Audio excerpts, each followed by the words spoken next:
Welcome back students, how are you all. कैसे हैं आप सब लोग। चलिए और बताइए, आज का टॉपिक स्टार्ट करते हैं। आज का टॉपिक क्या है हम लोगों का?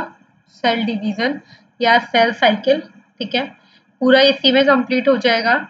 लेट्स सी आज की क्लास में कंप्लीट होता है कि नहीं होता है, वो दूसरी बात है। बट इस टॉपिक को करने के बाद आपका जो 1.7 चैप्टर है, 1.7 चैप्टर जो है वो पूरा कंप्लीट हो जाएगा।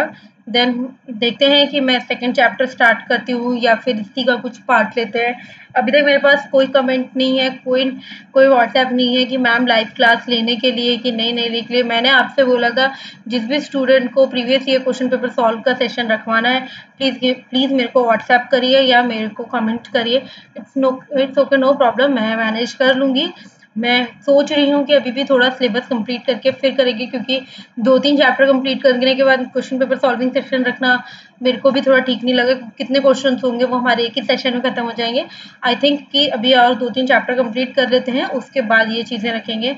चलिए, तो अभी हमारा चल रहा है एंथ्रोपोलॉजी का पेपर फर्स्ट का चैप्टर नंबर 1.7। ओके, ठीक है। चलिए, माई सेल्फ प्रियांशु शर्मा। हम आज का टॉपिक है हमारा cell division, cell reproduction and cell cycle भी बोल सकते हो आप। ये सारी चीजें इसके अंदर आएंगी। वैसे हम एक सेल के ऊपर एक अलग से लेक्चर में करवा चुकी हूँ, इसी अभी करवाया है। लास्ट वीक आई थिंक मैंने सेल का टॉपिक कंप्लीट करवाया है आपका। ठीक है, और सेल साइकिल भी मैं एक बार करवा चुकी हूँ आप लोगों को, जब मैं क्या बोलते हैं स्टार्टिंग का ले रही थी सेशन, इंट्रो सेक्शन जब मैंने लिए थे तब मैंने आपको ये टॉपिक्स भी करवाए थे। ठीक है, अगर किसी को तब भी प्रॉब्लम नहीं समझ में आया था तो उसके लिए दोबारा ही रखा गया है, क्योंकि अब मैं चैप्टर वाइज करवा रही हूँ तो आप लोगों को जल्दी और इजीली समझ में आ जाएगा। अगर किसी को अभी भी कोई प्रॉब्लम हो रही है तो प्लीज़ आप मेरे को इजीली व्हाट्सएप कर सकते हैं। मैंने अपना नंबर दिया है क्लास में, बार बार मैं अपना नंबर क्या व्हाट्सएप कर आपको बताती रहूँ। अगर आपको चाहिए तो आप मेरे को कमेंट कर दीजिए, मैं आपको व्हाट्सएप कर दूंगी, या आप अपना नंबर मेरे को दे दीजिए, जिससे मेरे को इजी रहेगा। और किसी का कोई भी इशू है तो मैं वो सॉल्व करने के लिए रेडी हूँ। ठीक है, चलिए अब क्लास स्टार्ट करते हैं आज की। तो हमारा टॉपिक है सेल डिवीजन, जिसमें हम लोग क्या पढ़ेंगे? सेल साइकिल एंड उसके phases, cell division, mitosis, cell cycle control system, different abnormalities of cell cycle जिसे cancer, DNA structure and replication. I think कोई जरूरत नहीं है, बट इसमें एक थोड़ा सा पार्ट आता है तो वो भी मैं ले लेती हूँ, आपको समझा देंगे। बाकी वैसे ही आप पूरा एक अलग अलग मैं क्लास लेके एक एक दिन की मैं आपको ये टॉपिक समझा चुकी हूँ। ठीक है, कुछ कीवर्ड्स हैं इसमें मेन जो मैंने कल की क्लास में आपको बताए थे। फॉर इंट्रो मैं आज आपको दोबारा एक्सप्लेन करूंगी, जिससे आपका थोड़ा रिवीजन हो जाए। ठीक है, ऐसा मैंने सोचा है कि मैं हर क्लास में पिछली क्लास का थोड़ा सा पार्ट डाला करूंगी अब से, जिससे आपको थोड़ा इजी रहे। तो कीवर्ड्स में आते हैं पहले chromosome, chromatin, centriole, centrosome, centromere, नाइट्रोक्रोम एंड क्रोमेटिड। ये 4-5 हमारे पॉइंट्स हैं जिनको मैं अभी दोबारा एक्सप्लेन करना चाहूंगी आपके सामने। ठीक है, ये वैसे मैंने सब कुछ आपको कल की क्लास में बताया था जब मैं क्रोमोसोम का चैप्टर पढ़ा रही थी, बट स्टिल खाली इसलिए कि पुरानी चीजें रिवाइज हो जाए। अभी अगर किसी ने कल का लेक्चर नहीं देखा है तो एक बार वो अब का जब लेक्चर देखे तो उसको पुराना सेशन थोड़ा याद आ जाए, या नहीं देखा है तो उसको थोड़ा पता चल जाए कि उसने कल की क्लास में क्या मिस किया था। ठीक है, इसलिए मैं आपको ये चीज पढ़ा रही हूँ, है ना। 1 minute guys.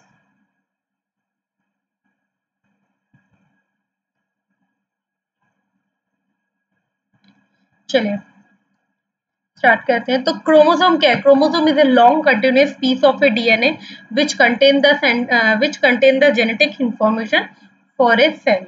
Okay, chromatin is a building block for the chromosome. It consists of the DNA and protein. Centrioles and centrosome. Centriole is a barrel-shaped microtubule structure. Two centrioles arrange themselves and perpendicular from the centrosomes. Centrosomes is a region of the chromosome that hold the sister chromatid together. Sister chromatid को hold करता है, and that site where is a kinetochrome form.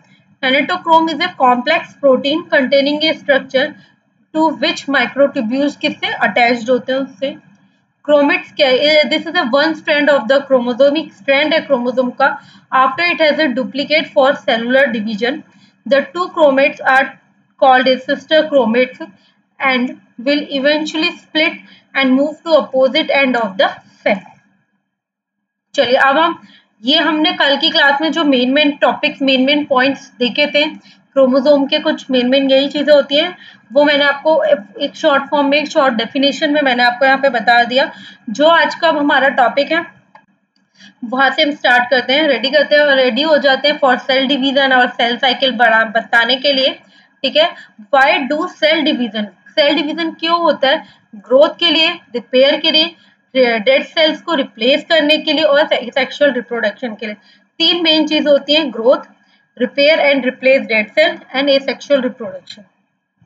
ये पूरा cell cycle का phase है जिसमें G O non dividing cell, S phase आता है पूरा जिसे हम इंटरफेस बोलते हैं, यहाँ से हमारा एस फेस स्टार्ट होता है।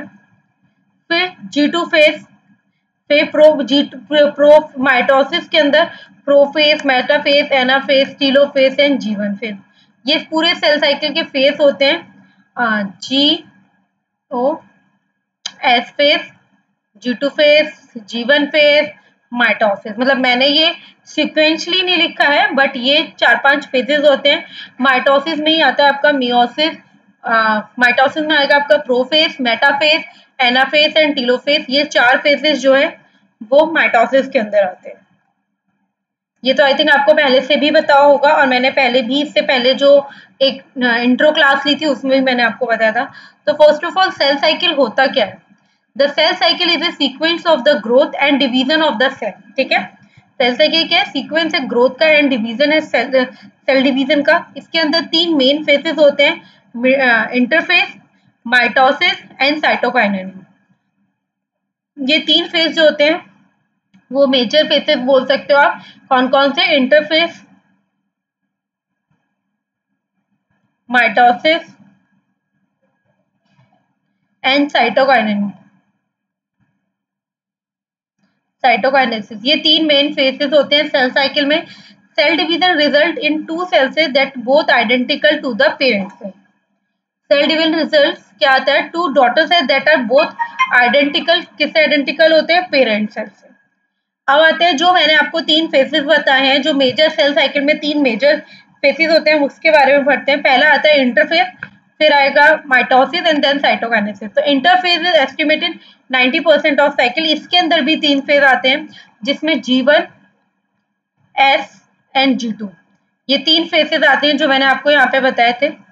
G1 इज दिस, S ये रहा एंड G2, मतलब S से लेके G2 एंड देन G1। तो G1 फेज क्या है? वो growth of cell, duplication of organelles and synthesis of protein. ठीक है, ये मैंने खाली आपको पॉइंट्स में लिख के दिया है यहाँ पे, क्योंकि इससे पहले जो मैंने क्लास ली थी आप वो मेरे चैनल पे जाके देख सकते हैं। आपको प्लेलिस्ट, एंथ्रोपोलॉजी की प्लेलिस्ट में स्टार्टिंग में फैब की क्लासेस में वो मिल जाएगा। वहाँ पे पूरा प्रॉपर नोट्स के पॉइंट्स में लिखा हुआ है। अभी खाली शॉर्ट फॉर्म में लिखा गया क्योंकि ज्यादा नोट्स बनाने का कोई सेंस नहीं था। ठीक है, सारी पीपीटीज फुल बनाने का कोई सेंस नहीं था, इसलिए आप लोग उस वाली क्लास को जो है वो एक बार देख सकते हो। आपको मिल जाएगा उस क्लास में। अगर आपको प्रॉपर नोट्स बनाने हैं तो आप मेरा पुराना वीडियो चेक कर लीजिएगा, आपको वहाँ पे वो पूरी क्लास मिल जाएगी एंड पूरे नोट्स मिल जाएंगे। अगर आप पॉइंट्स पे भी याद रखोगे तो आपके लिए ज्यादा इजी रहेगा। पॉइंट्स के बाद थ्योरी आप जब उसकी देखोगे तो आपको पढ़ने में और समझने में बहुत इजी रहेगा। तो G1 फेज के क्या 3 काम है? ग्रोथ ऑफ सेल, डुप्लीकेशन करना और प्रोटीन का सिंथेसिस करना। सेल है उसकी ग्रोथ में मेन वर्क, और सेल का काम ही ग्रोथ है। ठीक है, डुप्लीकेशन का वर्क, डुप्लीकेट करना एंड सिंथेसिस। ठीक है, प्रोटीन सिंथेसिस का काम करना। ये 3 काम होते हैं G1 फेज में। एस फेज जो है डीएनए सिंथेसिस अकर होता है, DNA replication result in duplicate chromosome and centrosome cycles. ठीक है, सेंट्रोसोम ये रहा G1 फेज है, क्या रेप्लिकेट कर रहे हैं क्रोमोसोम को। S phase and G2 phase. ठीक है, then forming a meiotic spindle formation हो रहा है। एम फेज आ रहा है, डुप्लीकेट किसको हो रहा है? क्रोमोसोम का रेप्लिकेट हो रहा है। G2 फेज क्या करते हैं? Cell continue to grow and if the problem occur in DNA replication it will be repaired.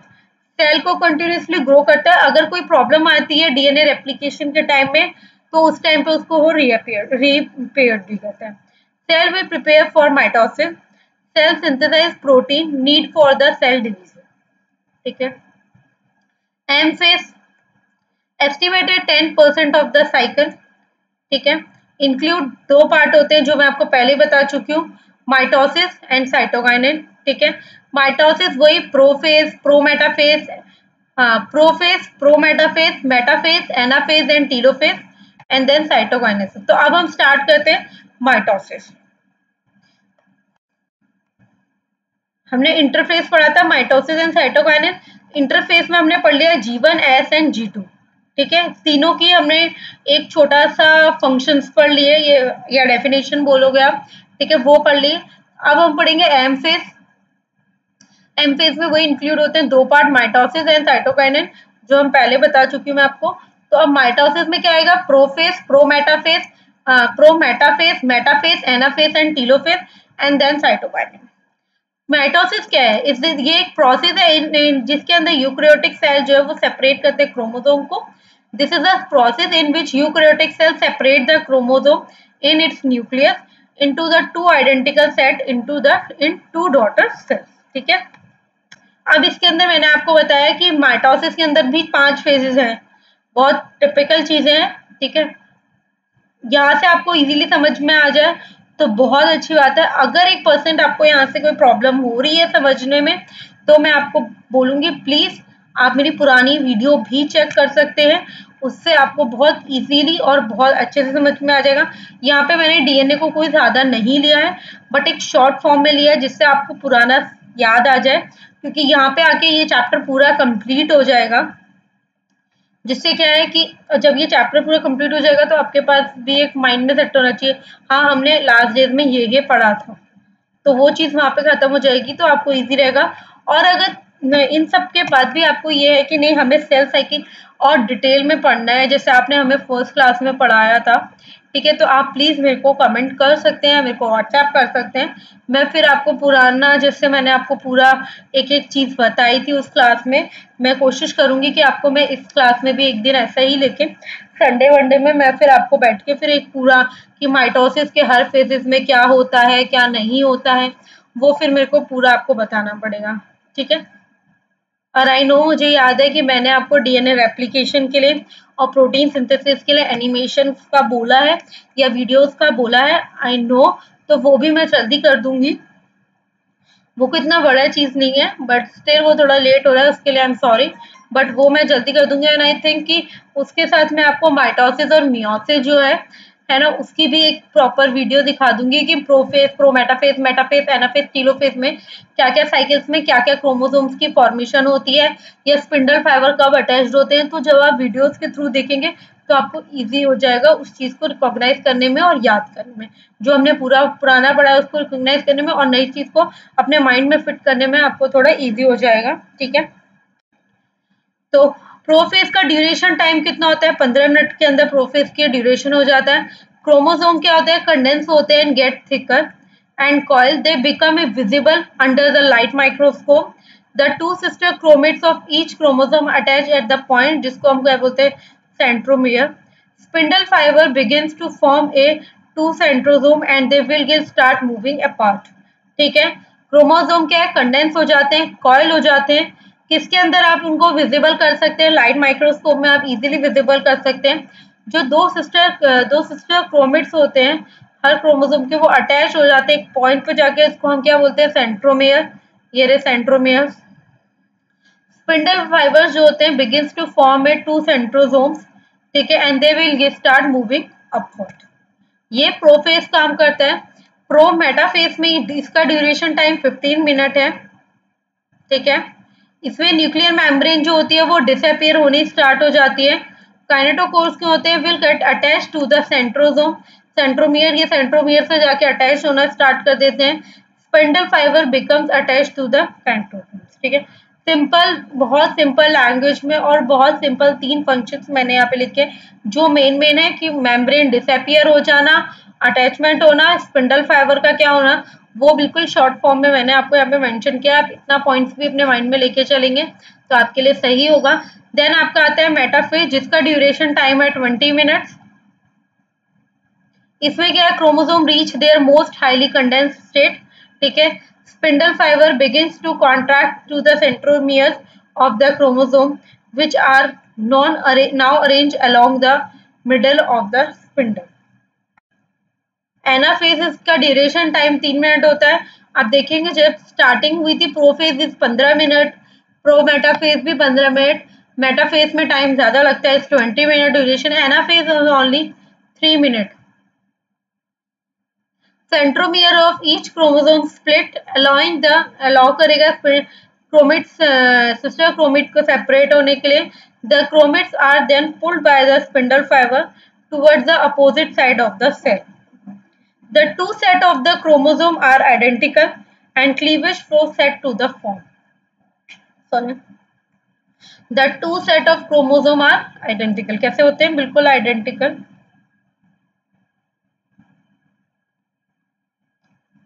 Or the chromates are then pulled by the spindle fibers towards the opposite side of the cell. Telophase बिल्कुल end आ गया ये. Meet in the middle, यहाँ पे middle में meet होते हैं, ठीक है। हाँ, आप ये याद रखना, इसमें क्रोमोसोम जो है वो बीच में आ जाते हैं, इसमें एक एक अपने पार्ट होते हैं। एंड देन यहाँ पे एंड आ जाएगा टीलोफेज में। 10 मिनट का ड्यूरेशन है। न्यू न्यूक्लियर मेम्ब्रेन जो होती है वो बननी स्टार्ट हो जाती है around each of the two set of the 46 chromosome. Spindle fibre क्या है, डिसअपियर हो जाते हैं, क्रोमोसोम बिकम थिनर, ठीक है। Cytoplasm start dividing by the contractile ring. At the end, we will have a two diploid daughter cell which are identical. ठीक है। New nuclear membrane जो होती है वो बननी स्टार्ट हो जाती है around each of the two set of 46 chromosome. Spindle fibre जो है वो डिसअपियर हो जाता है, क्रोमोसोम जो होते हैं वो बिकम थिनर हो जाते हैं, साइटोप्लाज्म जो होता है वो डिवाइड होना स्टार्ट हो जाता है by the contractile ring. At the end जब बिल्कुल एंडिंग होती है, we will have two diploid daughter cell, दो डिप्लॉयड डॉटर सेल होते हैं जो क्या होते हैं, बिल्कुल आइडेंटिकल होते हैं, ठीक है। तो ये क्या है हमारे टीलोमेयर का, और टीलोमेयर पे यहाँ पे खत्म होता है। तो हमारे माइटोसिस में क्या है, prophase, prometaphase, metaphase, anaphase and telophase. Then it come in the cytokinesis, ठीक है। Cytokinesis is the division of cytoplasm and organelles, और साइटोप्लाज्म एंड ऑर्गन्स होते हैं उनके डिवीजन में हेल्प करता है। Begin in the anaphase, anaphase जब स्टार्ट होता है तब मतलब एनाफेज में ये स्टार्ट होता है और कंप्लीट होता है at the end of the telophase, ठीक है। तो कोई बीच में नहीं, बस स्टार्टिंग के एनाफेज में स्टार्ट हो गई है, ठीक है। एनाफेज में स्टार्ट होके साइटोकाइनेसिस जो है वो टीलोफेज पे आके इसका एंड हो जाता है। ये आप याद रखिएगा, जो साइटोकाइनेसिस है वो डिवीजन का काम करता है साइटोप्लाज्म में एंड ऑर्गेनेल्स में, और बिगिन होता है इस एनाफेज में और कंप्लीट हो जाता है at the end of telophase. ये दो मेन पॉइंट है साइटोकाइनेसिस के, ये आपको याद रखना है, आप नोट कर लेना तो आपको इजी रहेगा, ठीक है। अब एक छोटी सी समरी पे आती हूँ मैं सेल साइकिल की। इंटरफेज जो है वो 90% ऑफ साइकिल है। G1 फेज क्या है, वो ग्रोथ में वर्क करता है। S phase synthesis of the DNA. G2 phase जो है वो प्रिपरेशन करता है सेल डिवीजन की। मियोटिक फेज जो है 10% ऑफ साइकिल। एंड माइटोसिस में न्यूक्लियर डिवीजन होता है एंड साइटोकाइनेसिस में साइटोप्लाज्म का डिवीजन होता है। ये छोटी सी समरी है जो आप इजीली याद रख सकते हैं। सेल ग्रोथ होता है G1 फेज में, एस फेज में सिंथेसिस या डीएनए रेप्लिकेशन होता है, G2 फेज में प्रिपरेशन होती है माइटोसिस की या सेल डिवीजन की, ठीक है। उसके बाद माइटोसिस फेज जो होता है, इसके अंदर तो पूरा प्रोफेज, मेटाफेज, एनाफेज, टीलोफेज, प्रोट, मेटाफेज, ये सारे फेजेस आते हैं। तो ये क्या था, ये आपका पूरा सेल साइकिल की समरी थी। अब हम आते हैं सेल साइकिल के कंट्रोल सिस्टम पे कि सेल साइकिल को क्या कैसे कंट्रोल करता है। अगर माइटोसिस के साथ आपको मियोसिस का भी पूरा पढ़ना है तो आप प्लीज मेरी लास्ट लेक्चर जाके देख सकते हो, उसमें मैंने आपको पूरा मियोसिस भी पढ़ाया है। बट आई थिंक कि मैं आपको एक मियोसिस का कल एक 10-15 मिनट की क्लास मियोसिस की पहले ले लूंगी, उसके बाद मैं कोई भी नया चैप्टर आपका स्टार्ट करूंगी। ठीक है, ये माइटोसिस का मैंने आपको पूरा कंप्लीट कर दिया। ठीक है, अब आते हैं cell cycle and control system. Cell cycle and control system में क्या होता है, क्या चीजें इन्वॉल्व करती है, सेल साइकिल चेक पॉइंट्स, ठीक है, और स्पेशलाइज्ड प्रोटीन कॉम्प्लेक्स, और फंक्शन क्या है, control the order and timing of the cell cycle. ठीक है, चेक पॉइंट्स क्या होते हैं, they are the pathway that ensure that event are completed correctly before letting the cell enter the next phase. Check point receive करते हैं signals from inside and outside the cell. तीन type के check point, major check point present होते हैं, एक तो बिल्कुल and पे G1 के, एक G2 के भी एंड पे, और एक माइटोसिस के टाइम पे। ठीक है, at the end of G1 it is in large and strong enough to continue with the cell division process, और during mitosis phase it ensure if the spindle attach to the centromere within each chromosome. ठीक है, एक minute ना, मैं camera check कर लूं एक बार।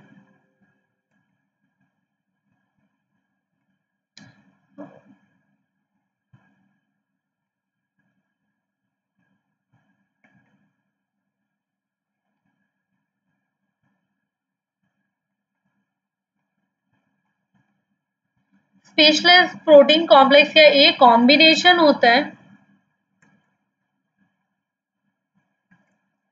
साइलिन and CDK का। ठीक है, सीडीके क्या होता है, साइलिन डिपेंडेंट काइनेज। ठीक है, इसके अंदर मियोटिक सीडीके है। ठीक है, और ये एम साइलिन है, जिसको एक्टिव फॉर्म में भी आप मान सकते हो, बट इनएक्टिव फॉर्म में एम एंड सीडीके जो है एक साथ आके बाइंड करते हैं, इनिबिटरी काइनेज की हेल्प से इनिबिटरी फॉस्फेट आके ज्वाइंट होता है। ये पूरा इनएक्टिव एम सीडीके का वर्क चल रहा है। ये इनिबिटरी काइनेज है और ये एक्टिवेटिंग काइनेज है। ठीक है, एक्टिवेटिंग फॉस्फेट जो है CD25 आके अटैच होता है और इसको इनएक्टिव फॉर्म से एक्टिव फॉर्म में कन्वर्ट कर देता है। To perform its work has the cell to enter the next phase, it has to be activated by the phosphorylate at the one side and dephosphorylated at the another side.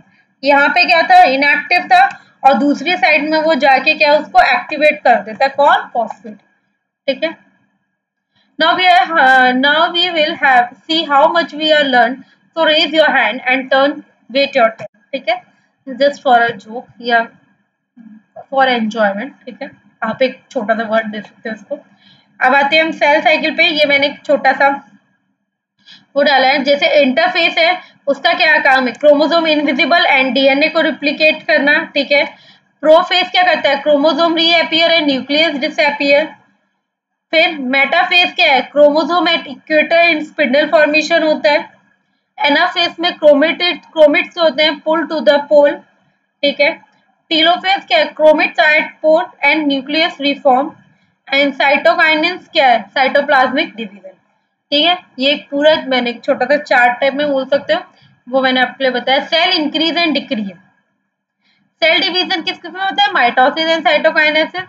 और हेपोटोसिस क्या होता है, cell की death होना, मतलब cell के जो number है वो डिक्रीज होना। ठीक है, बोथ सेल इंक्रीज एंड हाइपोटेसिस अगर during the normal development and growth. ठीक है, ये काम कब होगा, जब एक नॉर्मल डेवलपमेंट चल रही है या एक नॉर्मल ग्रोथ हो रही है। ठीक है,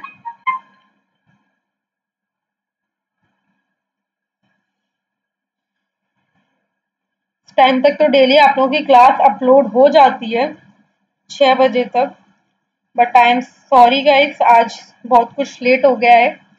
ठीक है, कोई बात नहीं, 7 बजे तक अपलोड कर देंगे, क्या ही दिक्कत है, जिंदगी में इतना कोई स्ट्रेस नहीं है। अभी पढ़ो या 1 घंटे बाद पढ़ो, वैसे भी कौन सा आप लोग अपलोड होने के बाद तुरंत ही वीडियो चेक करते हैं। ठीक है, तो इसलिए थोड़ा लेट ही सही आज के लिए। पहले तो मेरा मन ही नहीं था आज का क्लास करने का, बट आई जस्ट थिंक कि नहीं, बहुत छुट्टी हो चुकी है अभी, मेरी हेल्थ की वजह से मैंने 2 दिन का ऑफ लिया था। ठीक है, तो इसलिए मैंने सोचा कि नहीं, आज तो क्लास करनी ही पड़ेगी, इसलिए मैंने आज का क्लास लेक्चर लिया आपका। छोटे फॉर्म में ही ले रही हूँ, बट लिया है। ठीक है, अगर आप लोग बोलोगे कि नहीं मैम हमें इसको बिल्कुल हमें प्रॉपर नोट्स के साथ चाहिए ये क्लास, तो मुझे कमेंट कर देना, मेरे को कोई प्रॉब्लम नहीं है। मैं किसी दिन एक दिन आपको फिर से सेल साइकिल पूरा बता दूंगी, तो कोई दिक्कत नहीं होगी उसमें मेरे को, बट ये है कि आपको चीजें समझ में आनी चाहिए, ठीक है। ये नहीं हो कि मैं तो पढ़ा के हटी और आप पेपर में गुड़ गोबर हो गए, ठीक है। चलिए, एबनॉर्मल डिवीजन क्या होते हैं?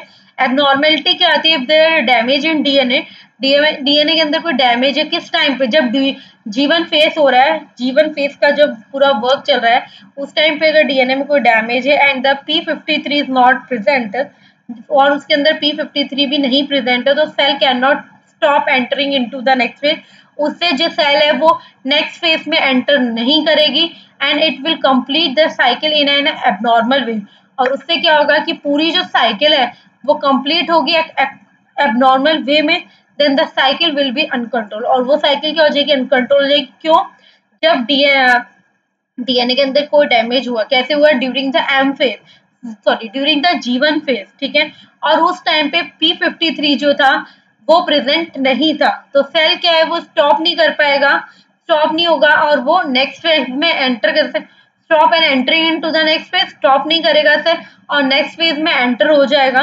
इट विल कंप्लीट करेगा लेकिन साइकिल को, लेकिन एक एबनॉर्मल वे में, and then the cycle will be uncontrol. उससे साइकिल क्या हो जाएगी? अनकंट्रोल हो जाएगी। If a cell has a extra protein, अगर सेल के पास कुछ एक्स्ट्रा प्रोटीन है like BCL2, that will can absorb all the death signal, फिर वो क्या करेगा? जितने भी डेथ सिग्नल आए उनको एब्जॉर्ब कर लेगा और सेल को बचा लेगा उसकी डेथ से, and that will lead to the high rate of mutation. उससे हाई म्यूटेशन का जो रेट है वो बढ़ जाएगा and production of the cell that tend to become is a cancer या ट्यूमर फॉर्म हो जाए, ठीक है। ये कुछ एबनॉर्मेलिटी किसको होता है। उसके बाद the uncontrol growth of the cell in human is to the human to the disease, उस डिजीज को क्या बोलते हैं हम? कैंसर। ये हमने भी आपको बताया था BCL2 एक्स्ट्रा प्रोटीन, ये रहा एक्स्ट्रा प्रोटीन।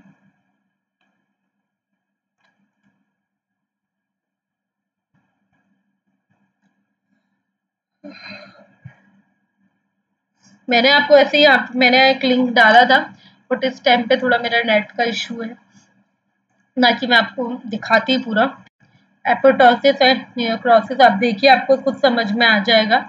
हर चीज मैंने यहाँ पे डाली है, किसको कौन से सिंबल को हम क्या बोलते हैं, साइटोक्रोम C क्या है, सिग्नल्स क्या है, एंडोजी क्या है, BX क्या है, BAK क्या है, वो सब मैंने यहाँ पे मेंशन किया। कौन से सिग्नल कब शो रहे हैं, आउटर मेम्ब्रेन परमेबिलिटी क्या है, आउटर मेम्ब्रेन रैप्चर कब हो रही है, ठीक है। एक शॉर्ट ले रही हूँ, मतलब बहुत वास्ट नहीं है, बहुत ज्यादा बड़ा नहीं है, डीएनए और डीएनए रेप्लिकेशन का, क्योंकि ये आपकी इस चैप्टर की लास्ट क्लास है इसलिए मैं करवा रही हूँ खाली ये चीज, ठीक है। तो प्लीज आप लोगों से रिक्वेस्ट है कि इसको पढ़ लेना एक बार, ठीक है। बार बार फिर वो चीजें नहीं होंगी। DNA mitosis before chromosome replicate, two sister chromatid formation होगा। उस during mitosis and DNA sister chromatid जो सेपरेट हो जाएंगे, उसके बाद दो डॉटर सेल फॉर्म होंगे जो जेनेटिकली आइडेंटिकल होंगे, ठीक है। ये चीजें मैं आपको बता चुकी हूँ और ये चीजें आपको याद भी होनी चाहिए। Chromosome duplicate, two sister chromatids, DNA replication, उस टाइम पे सिस्टर क्रोमेट जो होते हैं वो सेपरेट हो जाते हैं, उसके बाद दो डॉटर सेल्स फॉर्म होते हैं जो जेनेटिकली आइडेंटिकल होते हैं। ये क्या है? डीएनए का स्ट्रक्चर है जो मैं आपको पता नहीं हजारों बार बता चुकी हूँ कि डीएनए का स्ट्रक्चर जो होता है वो डीएनए डबल हेलिक्स होता है, centre made of the nitrogen base, इसके अंदर एक वीक हाइड्रोजन बॉन्ड प्रेजेंट होते हैं, strand of the deoxyribonucleic acids made up of the subunit जिनको हम न्यूक्लियोटाइड्स बोलते हैं, 5 prime to 3 prime, 3 prime to 5 prime, ये इसके स्ट्रैंड्स प्रेजेंट होते हैं।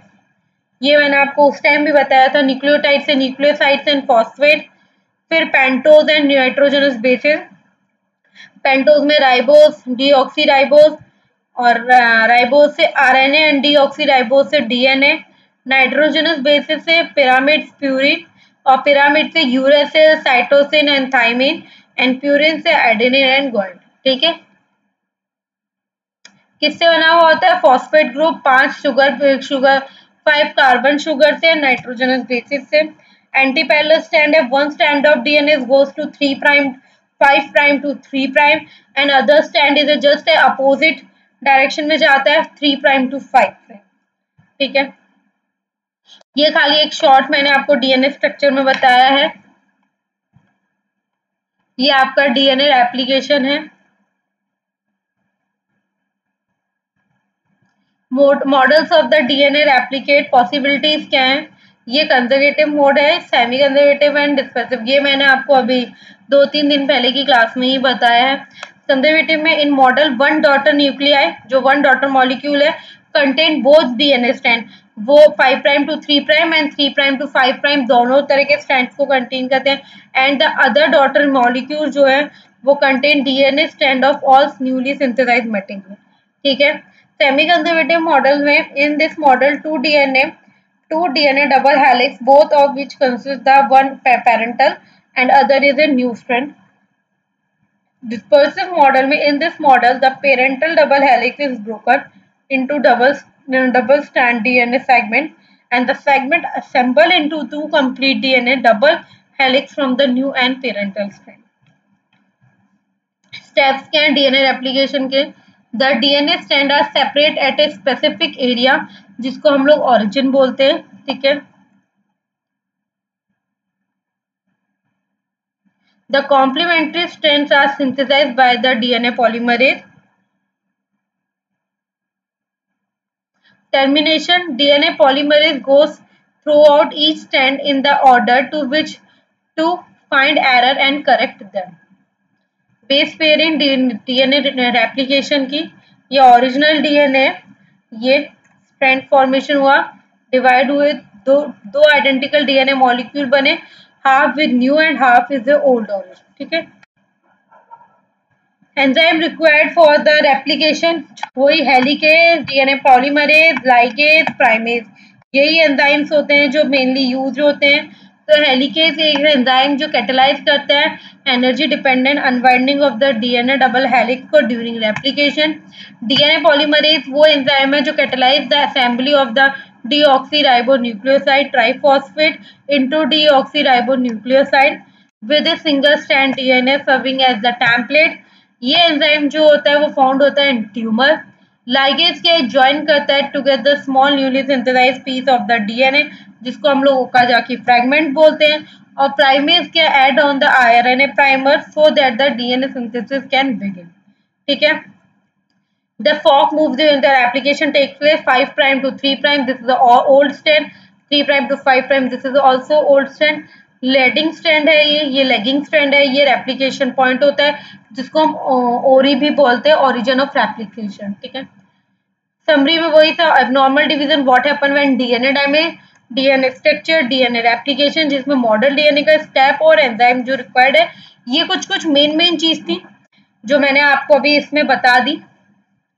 और सेल साइकिल में तो यही चीज है। ठीक है, मियोसिस मुझे लगता है कि हाँ मेरे को एक बार और बता देना चाहिए आप लोगों को, बट स्टिल मैं आप लोगों को ये पूरा एक बार बता चुकी हूँ। शायद मैंने 2 से 3 दिन लिए थे उस क्लास को कंप्लीट करने में, माइटोसिस एंड मियोसिस वाली को। ठीक है, अगर किसी को नहीं समझ में आ रहा है तब भी तो प्लीज कमेंट, मैं आपको समझा दूंगी। आप मेरे को मैसेज डाल दीजिए, या तो व्हाट्सएप कर दीजिए या फिर मेरे को कमेंट बॉक्स में कमेंट कर दीजिए। ठीक है, और रहा मेरा नंबर, तो चलिए मैं आज आपको एक बार और लास्ट टाइम है ये मैं आपको नंबर शेयर कर रही हूँ।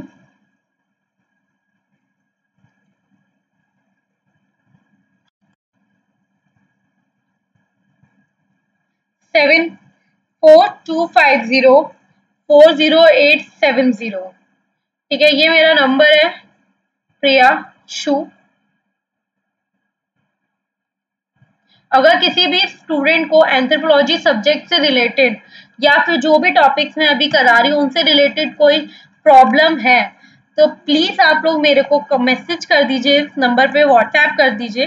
ठीक है, तो वहां पे हम आपकी प्रॉब्लम को सॉल्व कर देंगे। ठीक है, बट कोई भी फालतू, मैं पहले आप लोगों को वार्न कर रही हूँ, कोई भी फालतू इंसान जो है वो मेरे को मैसेज नहीं करेगा। ठीक है, जिसको जेन्युइनली कोई प्रॉब्लम है, कोई टॉपिक नहीं समझ में आ रहा है, या उसको ये है कि मैम नहीं मुझे इस टॉपिक के नोट्स चाहिए या फिर ये टॉपिक आप हमें दोबारा रिवाइज करा दीजिए। अगर मेरे को एक स्टूडेंट भी बोल देगा कि मेरे को दोबारा टॉपिक रिवाइज करा दीजिए, मेरे को कोई प्रॉब्लम नहीं है, मैं दोबारा वो टॉपिक आपको रिवाइज कराने के लिए रेडी हूँ, ठीक है। बट आप लोग मेरे को सीरियसली कमेंट करिएगा, ठीक है, या व्हाट्सएप करेगा, लेकिन फालतू लोग मेरे को ना ही व्हाट्सएप करें ना ही मेरे मेरे वीडियो के नीचे कमेंट करें, ठीक है। अगर जेन्युइनली आपको सब्जेक्ट में इश्यूज हैं तो आप मेरे को जरूर मैसेज कर सकते हैं। And thank you so much guys. बहुत स्टूडेंट्स हैं जो मेरे वीडियोस देख रहे हैं, बट बहुत लोग जो है वो मेरी वीडियोस को लाइक नहीं करते हैं। तो प्लीज मेरा आप लोगों से एक छोटी सी रिक्वेस्ट है कि अगर आप वीडियोस देखते हैं तो प्लीज मेरी वीडियोस को लाइक भी करिए, ठीक है। प्लीज लाइक करिए, शेयर करिए और चैनल को सब्सक्राइब किए। ऑब्वियसली आप लोगों ने, बहुत लोगों ने चैनल को सब्सक्राइब किया है, एक वीक के अंदर बहुत सारे सब्सक्राइबर बढ़े हैं हमारे, ठीक है। बस मेरी आप लोगों से यही रिक्वेस्ट है कि आप प्लीज सब्सक्राइब भी करते रहिए और जितना हो सके वीडियोस को, इन सबको अपने फ्रेंड्स, फैमिली या जो भी लोग इस सब्जेक्ट से रिलेटेड या किसी भी बायोफील्ड से रिलेटेड अपने किसी भी एग्जाम्स की प्रिपरेशन कर रहे हैं, तो मेरी आप लोगों से प्लीज रिक्वेस्ट है कि आप सॉरी वीडियोस को लाइक करिए एंड चैनल को सब्सक्राइब करिए। आई होप स्टूडेंट्स कि आप लोगों को आज का ये सेशन पूरा समझ में आया होगा। अगर आपको सेल साइकिल में कुछ भी इश्यूज हैं, प्लीज कमेंट, प्लीज व्हाट्सएप, है ना। और बाकी मैं मियोसिस का मैं सोच रही हूँ, अगर वो छोटा सा पार्ट रह गया है, बट स्टिल मैं स्टार्टिंग की क्लासेस में आपको करा चुकी हूँ, इंट्रो क्लासेस में। अगर आपको देखना है सीरियसली तो आप मेरा वो चैनल पे जाइए, एंथ्रोपोलॉजी की प्लेलिस्ट है, वहां पे जाके फैब की क्लासेस में आप देख सकते हैं। मैंने फैब में ही सेल साइकिल का माइटोसिस एंड मियोसिस कंप्लीट कराया था, बहुत डिटेल में पढ़ाया था। अगर ऐसा कुछ होगा तो मैं उसको भी कल ऐसा करेंगे कि मैं उसको ले लूंगी एक बार मियोसिस को, वही सारी चीजें, तो आपको दोबारा से वो सारी चीजें रिकॉल हो जाएंगी। मुझे कोई प्रॉब्लम नहीं है एक ही चीज को दो दो बार पढ़ाने में, बट स्टिल आप लोगों को समझ में आना चाहिए, ठीक है। तो मियोसिस का कल थोड़ा सा एक चैप्टर लेते हैं, देन आई थिंक चलिए फिर वो मैं कल ही देखती हूँ कि मैं कल कौन सा टॉपिक आपको पढ़ाती हूँ। बट मैं सोच रही हूँ कि आपका सेकेंड यूनिट स्टार्ट कर देती हूँ। आई नो फर्स्ट में वो 2 चैप्टर बचे हैं, वो बहुत पुराने टाइप्स के चैप्टर हैं, बट आई जस्ट थिंक कि nature of culture, the nature of culture मैं पढ़ाती हूँ आपको, हम देखते हैं, या 1.8 भी पढ़ा सकती हूँ मैं। देखती हूँ मैं कल आपको क्या पढ़ाती हूँ। मियोसिस और का एक छोटा सा लेक्चर लेने के बाद वो 15 मिनट का अप्रोक्सीमेटली जाएगा ही जाएगा, क्योंकि वो मैंने बहुत डिटेल फॉर्म में तब का बनाया था, ठीक है। अगर ऐसा है तो मैं एक बार वो भी ले लूंगी, मुझे कोई प्रॉब्लम नहीं है। हाँ, अगर आपको कोई प्रॉब्लम होती है तो प्लीज व्हाट्सएप, कमेंट और डू यू वांट, जो आपको करना है आप करिए, मुझे कोई प्रॉब्लम नहीं है। बट जेन्युइन स्टूडेंट ही हो जो मेरे को व्हाट्सएप करें, फालतू लोग मेरे को व्हाट्सएप ना करें, ठीक है। चलिए, thank you so much student for watching this video, this lecture and everything. Okay students, bye and take care.